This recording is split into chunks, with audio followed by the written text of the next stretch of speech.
Palagay tayong pistula ngayong araw mga par. See you later, T.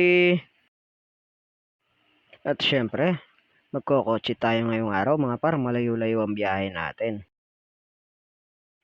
At hindi pa nga kami nakakalayo, nakatulog na ang aking misis. Ano ba yan? Puyat ka ba? Ala ba? Anong nangyari ha? Oy, oy, oy, oy, gising, gising, gising. Oy. A few moments later.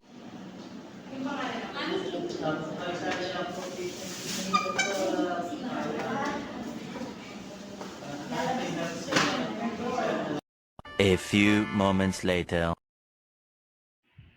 Legit yung kaba ko dyan, par. Talagang ninenervyos na ako dyan. 2,000 years later.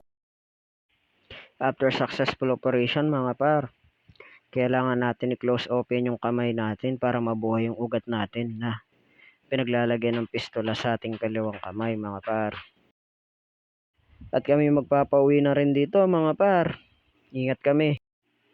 At yun na nga, nasa SM Telebastagan na kami mga par.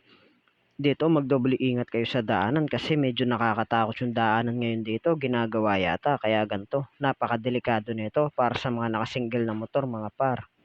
Kahit sa mga nakakotse, delikado pa rin tong daan na to. Kailangan ng dobleng pag-iingat. Hindi ko alam anong exact na word ang pwedeng itawag sa ganitong daanan eh. Kasi di ko rin alam kung ginagawa ba or what. Ewan.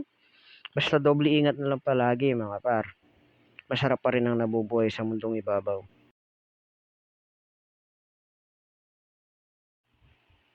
At yun, syempre, matik sa lubong yung aso ko, par. Ayan si Kuya Maxwell, oh, pogi niya, no? Pamangkin ko yan, par.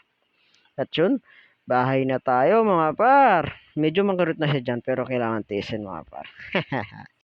Maraming salamat sa mga kumpare ko at kaibigan na nagbigay ng pinansyal at dito sa Iputin Alpha at sa Tegaderm na pinadala nila para sa akin. Napakalaking tulong nito mga par. At shoutout nga pala sa mga dati kong nakatrabaho na nagbigay din ng pinansyal na tulong para sa akin. Maraming salamat sa inyo mga par.